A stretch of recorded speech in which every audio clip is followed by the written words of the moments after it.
దోమల బెడదకు భయపడి ఎవరు బయట నుంచి హైదరాబాద్కు రావడం లేదని ఎల్బీనగర్ ఎమ్మెల్యే దేవిరెడ్డి సుధీర్ రెడ్డి మండిపడ్డారు. నగరంలో దోమల బెడద ఎక్కువగా ఉందని, నోరు తెరిస్తే నోట్లోకి దోమలు పోతున్నాయని వాపోయారు. బీఆర్ఎస్ హయాంలో దోమల బెడద లేకుండా నెలకు 4-5 సార్లు ఫాగింగ్ చేసేవాళ్లన్నారు. కానీ రేవంత్ సర్కారు దోమల నివారణకు ఎటువంటి చర్యలు తీసుకోకపోవడంతో ప్రజలు డెంగ్యూ, మలేరియా బారిన పడుతున్నారని ఆగ్రహం వ్యక్తం చేశారు. దోమలు అరికట్టలేని ప్రభుత్వం అవసరమా అని ఆయన ప్రశ్నించారు. ప్రతి డివిజన్కు 10 ఫాగింగ్ మిషన్లు ఇవ్వాలని ప్రభుత్వాన్ని డిమాండ్ చేశారు. 2 ఏళ్లలో కాంగ్రెస్ పార్టీ ఏం సాధించిందని సంబరాలు చేసుకుంటున్నారని ప్రశ్నించారు. కరోనా వచ్చినప్పుడు మాస్క్ ఎలా పెట్టుకున్నామో ఇప్పుడు దోమల బెడద తట్టుకోలేక దోమతెర కుట్టించుకునే దుస్థితి వచ్చిందని ఆగ్రహం వ్యక్తం చేశారు.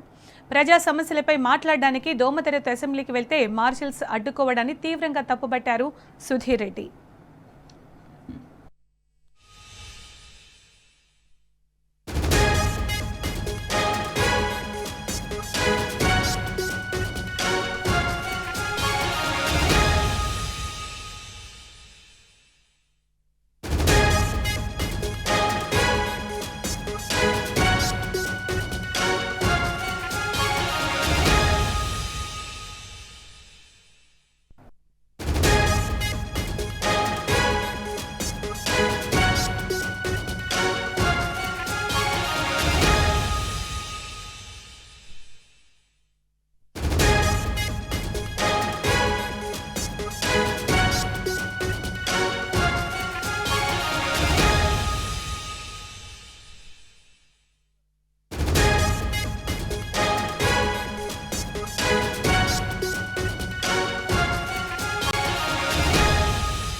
దోమల బెడదకు భయపడి ఎవరు బయట నుంచి హైదరాబాద్కు రావడం లేదని ఎల్బీనగర్ ఎమ్మెల్యే దేవిరెడ్డి సుధీర్ రెడ్డి మండిపడ్డారు. నగరంలో దోమల బెడద ఎక్కువగా ఉందని, నోరు తెరిస్తే నోట్లోకి దోమలు పోతున్నాయని ఆయన వాపోయారు. ఇక దీనికి సంబంధించిన పూర్తి సమాచారం మా ప్రతినిధి లివిల్ ద్వారా తెలుసుకుందాం. లివిల్, దోమల బెడదకు భయపడి ఎవరు బయట నుంచి హైదరాబాద్ రావట్లేదని, అలాగే ప్రజల సమస్యలపై మాట్లాడడానికి దోమతెరతో అసెంబ్లీకి వెళ్తే మార్షల్స్ అడ్డుకోవడాన్ని దేవిరెడ్డి సుధీర్ రెడ్డి ఎల్బీనగర్ ఎమ్మెల్యే తీవ్రంగా ఖండించారు కదా. అప్డేట్స్ ఏంటి దీనికి సంబంధించి? ఇవాళ హైదరాబాద్ నగరం అంతా కూడా ఆగమైపోయింది. గతంలో దోమల నివారణకు అనేక చర్యలు చేపట్టేవారము, అనేక రకాలుగా దోమల నివారణ చేసేవారు. కానీ ఇవాళ కాంగ్రెస్ ప్రభుత్వం వచ్చి 2.5 సంవత్సరాలు అవుతుంది. కనీసం వసతులు కల్పించడంలో కావచ్చు, దోమల నివారణలో పూర్తిగా వైఫల్యం చెందింది. ఇవాళ ఎక్కడ చూసినా దోమల బెడదతో ఇవాళ తీవ్ర ఇబ్బందులు గురవుతున్నారు. ఇవాళ ఆ దోమల బారిన పడి అనేక మంది అనారోగ్యానికి గురై ఇవాళ అనేక రోగాలు వచ్చి హాస్పిటళ్లలో వేల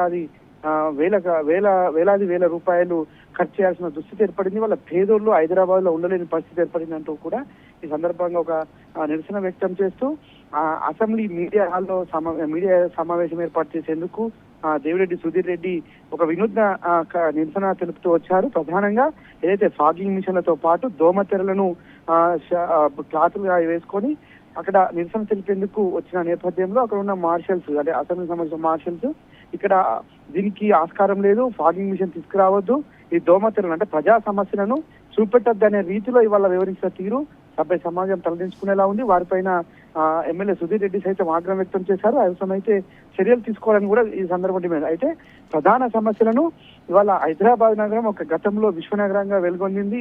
హైదరాబాద్ నగరానికి ఇతర దేశాల నుంచి పెద్ద ఎత్తున పెట్టుబడులు వచ్చేవి, ఇతర దేశాల ప్రముఖులు హైదరాబాద్కు వచ్చారు. కానీ ఇవాళ కాంగ్రెస్ ప్రభుత్వం వచ్చిన తర్వాత ఈ దోమల బెడదను చూసి పల్లెటూరు నుంచి వచ్చిన వారు కూడా ఉండలేకపోతున్నారు.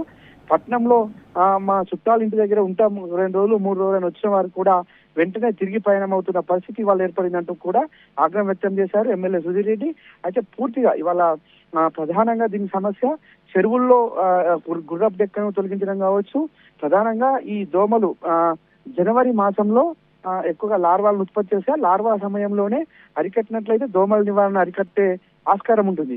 అయితే అప్పుడు లార్వాకు సంబంధించి అరికట్టడంలో ఆయిల్ బాల్స్ చేయడం కానీ, లేదంటే దోమలను తినే చేపలు ఉంటాయి, ఆ చేపలను ఆయా చెరువులో వేయడం కావచ్చు, ఆ చెరువులను పక్కన ఉన్న గుర్రపు డెక్కను తొలగించడం, ఇలాంటి వాటిని అన్ని ముందస్తుగా చేసినట్లయితే ఈ దోమల బారి నుంచి తప్పించుకునే వారివి. కానీ ఇప్పుడు పూర్తిగా మితిమీరిపోయింది. అంటే ఇప్పటికే దోమలు పెద్ద ఎత్తున ఉత్పత్తి అయ్యాయి, వ్యాప్తి చెందాయి. హైదరాబాద్ నగరంలో ఎక్కడ నిలిచినా దోమల బెడదతో ఇబ్బంది పడాల్సిన దుస్థితి ఏర్పడింది. నలుగురు కలిసి మాట్లాడుకుందామంటే కూడా వాళ్ళ మాట్లాడుకోలేని దుస్థితి ఇవాళ హైదరాబాద్ నగరంలో ఉంది. నోరు తెరిస్తే చాలు నోట్లోకి దోమలు వెళ్ళిపోతున్నాయంటూ కూడా సందర్భంగా ఆయన మీడియా సమావేశంలో వెల్లడించారు. అయితే ఈ దోమలకు సంబంధించి ప్రధానంగా ప్రభుత్వం దుస్సారించడంలో వైఫల్యం చెందింది. మున్సిపల్ శాఖ మంత్రిగా ఉన్న ముఖ్యమంత్రి ఇవాళ పూర్తిగా నిమ్మకు నీరెత్తినట్టు వివరిస్తూ హైదరాబాద్ నగరాన్ని ఆగం చేశారు.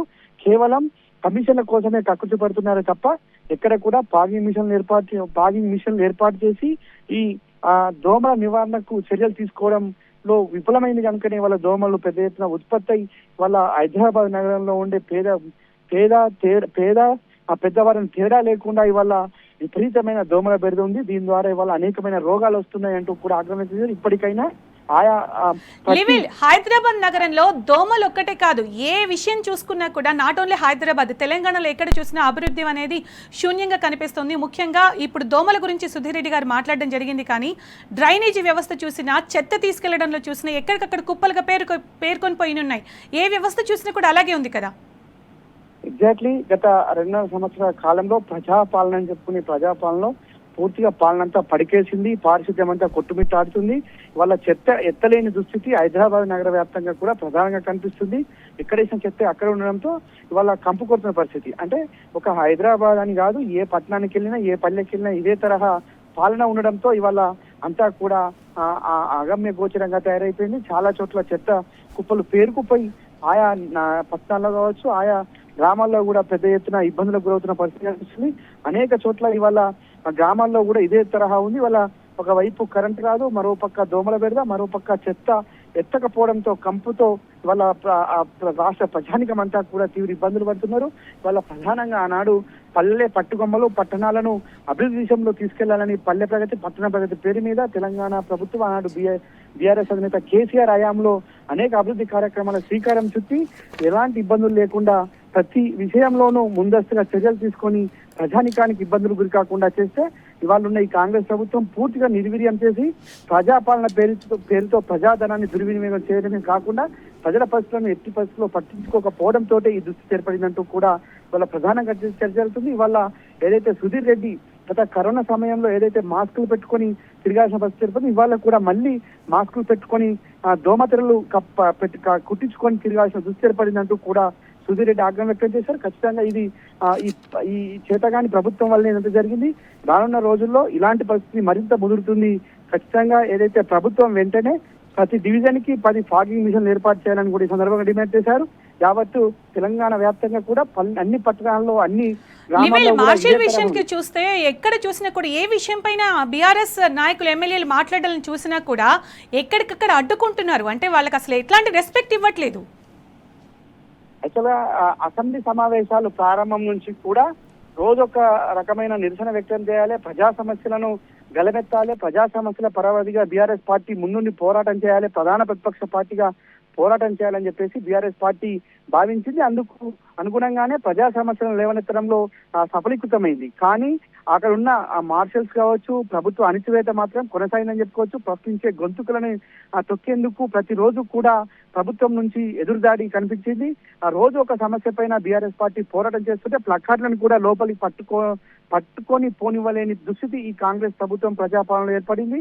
ప్రధానంగా రైతాంగానికి సంబంధించిన సమస్య, రైతు మొక్కజొన్న కొనుగోలు కేంద్రాలు ఏర్పాటు చేయాలి, మద్దతు ధర లభించేలా ప్రభుత్వం చర్యలు చేపట్టాలని చెప్పేసి మొక్కజొన్నలతో లోపలికి వెళ్తుంటే రైతు పండించే గింజలను సైతం ఇవాళ నేల మీద పోసిన దుస్థితి ఈ కాంగ్రెస్ ప్రభుత్వంలో దాపరించింది. అది ఈ అసెంబ్లీ మార్షల్స్ ఈ తరహా వివరించడం యావత్ రాష్ట్ర వ్యాప్తంగా కూడా చర్చ అయింది. ఒక రైతుకు ఇచ్చే విలువ ఇదేనా అంటూ కూడా ఇవాళ ఆగ్రహం వ్యక్తం చేసిన పరిస్థితి. అంటే మార్షల్స్ అంతా కూడా రాష్ట్ర ప్రభుత్వం ఆధీనంలో ఉంటారు, పోలీసు వ్యవస్థనే ఉంటుంది.